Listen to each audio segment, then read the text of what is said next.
You heard it right. Just as Trump's policies are finally starting to put real money back in the pockets of working and middle class Americans, British run media and their U.S. echo chamber have launched Russiagate 2.0, aimed squarely at Gen Z and the youth wing of MAGA. First, let's listen to this weekend's economic report from the Trump administration. I would expect in the first 2 quarters, we are going to see the inflation curve bend down and the real income curve substantially accelerate.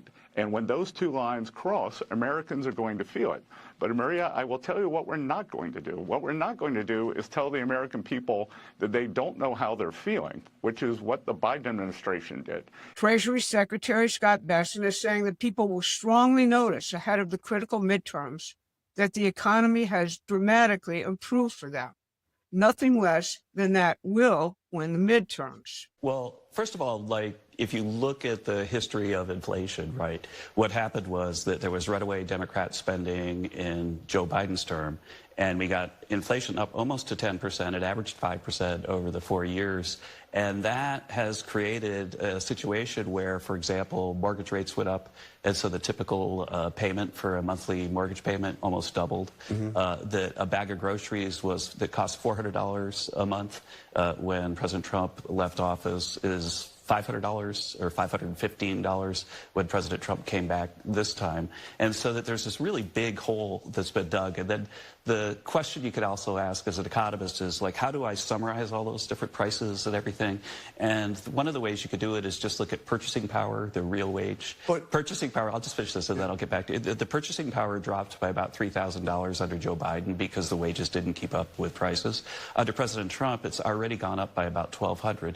We understand that people still feel the pain of the high prices, but we're closing the gap and filling the gap fast. That's economic advisor Kevin Hassett saying that we're halfway to making up for what workers lost in earning power under Joe Biden. When you look at overall inflation for the first year of Trump versus Biden, overall inflation was up 4.3%, higher than Trump, just up 1.6%.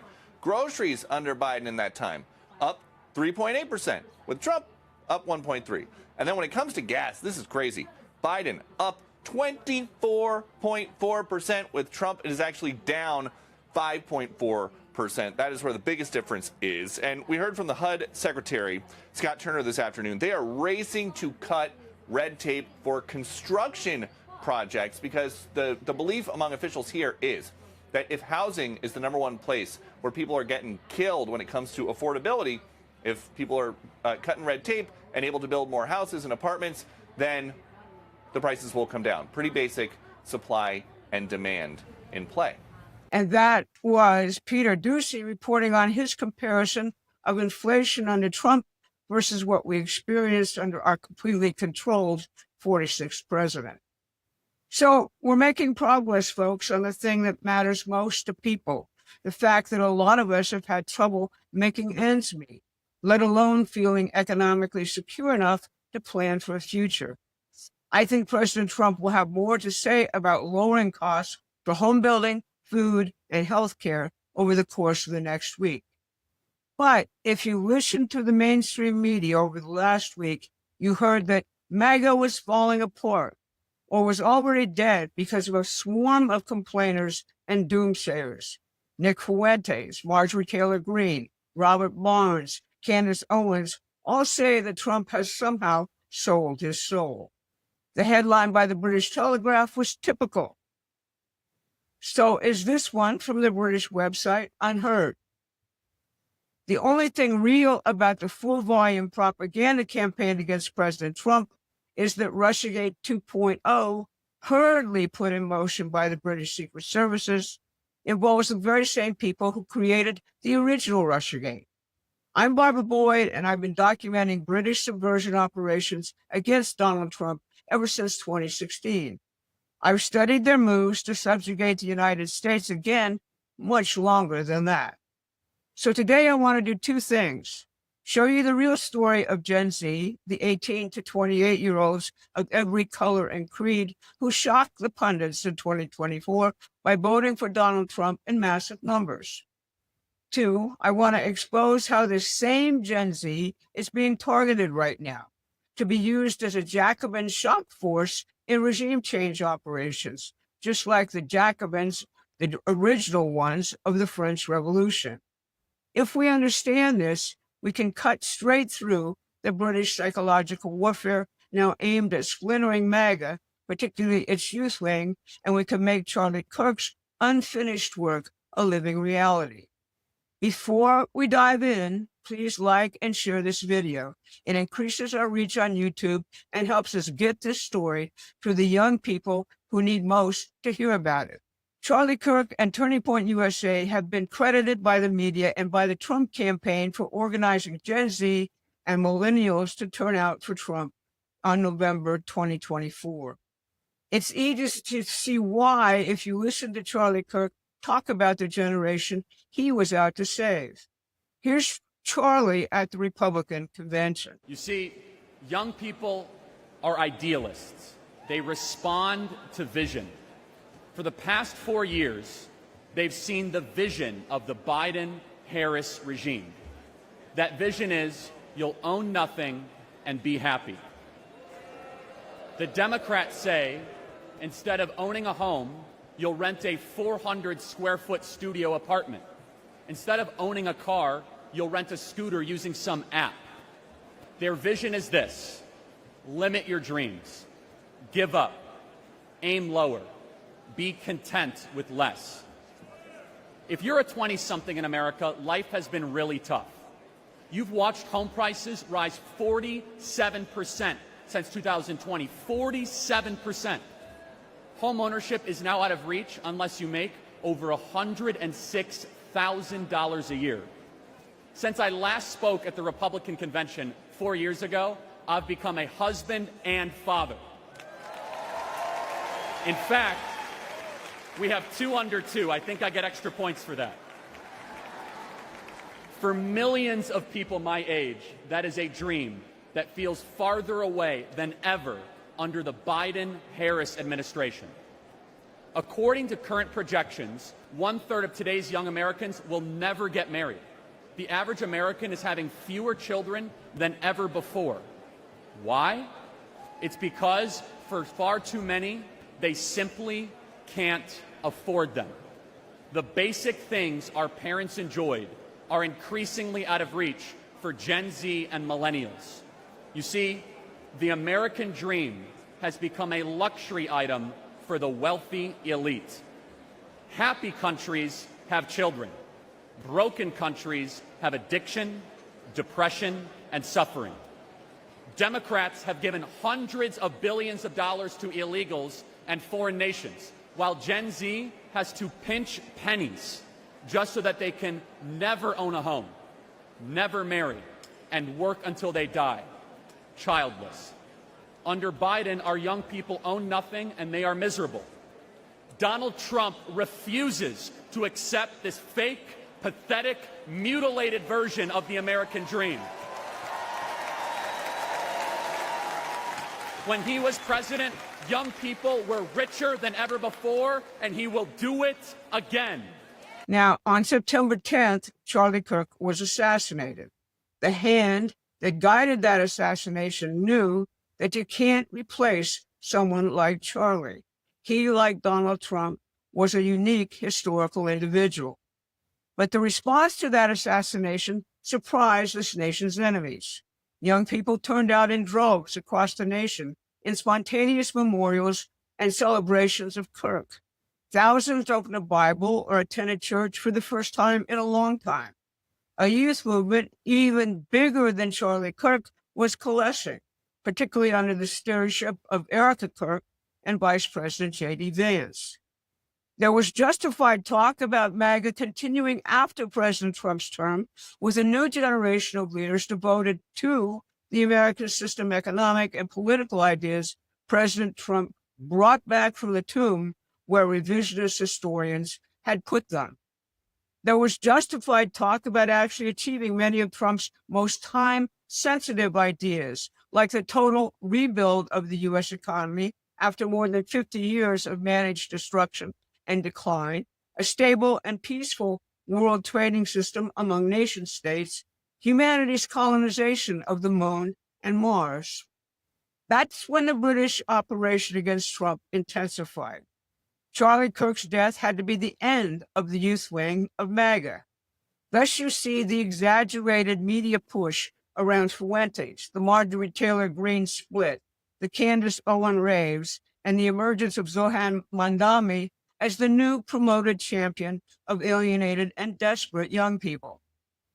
All of it is aimed at splintering MAGA, and particularly this very significant force of organized young people. As the blogger Tom Luongo characterized the last months, happy holidays from your friends at Langley and GCHQ. If you want to take a deeper dive into the history I'm about to summarize, please go to Promethean Action and subscribe to our newsletter. I monitor the Carnegie Endowment for International Peace because it has been a front for British operations ever since its founding. It's currently partnered, for example, with the British Academy to study, quote, global instabilities arising from the collapse of globalization. That's how I learned about the September violence and regime change in Nepal. Carnegie asserts that GenZ toppled the geriatric and unstable government there after it banned social media. The achievement of all of that? They got social media back, which is the modern tool for organizing continuous regime change operations. Here's how Carnegie described GenZ, quote, social media organized, decentralized, and violent in a young man's uprising against official corruption. That, of course, has been the recipe for practically every regime change operation run by intelligence services since the advent of the internet. It was the formula for Barack Obama's Arab Spring regime change operations in the Middle East. Richard Poe traces its origins back to the Portugal Carnation Revolution of 1974.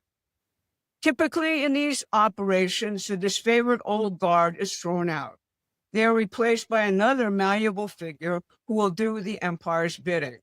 Social tensions ease because of the controlled revolt. If you know your history, the American Revolution is one of the few shining exceptions to this game. In Nepal, the operation was obviously branded GenZ in capital letters like Coca-Cola, rather than the usual branding involving a color or flower. There is a symbol attached to this branding. It's the one-piece pirate skull from Japanese anime.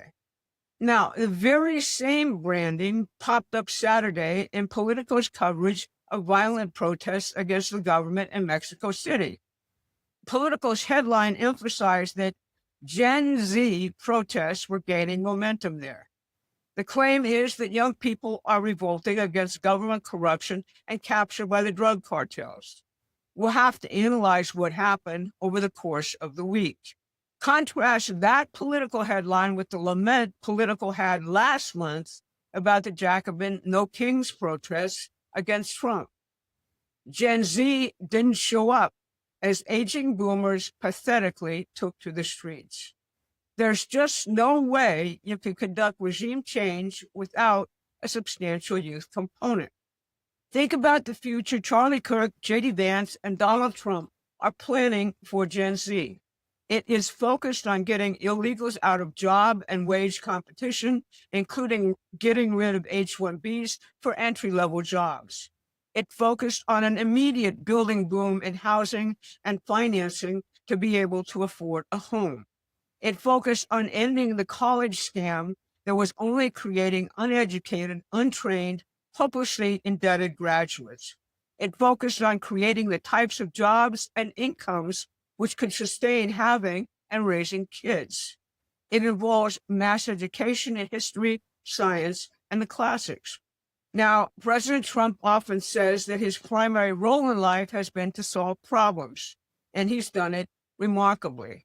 There is no better memorial to Charlie Kirk than solving this one, taking the cultural optimism that exploded after his death and turning it into a lived reality for millions of young Americans.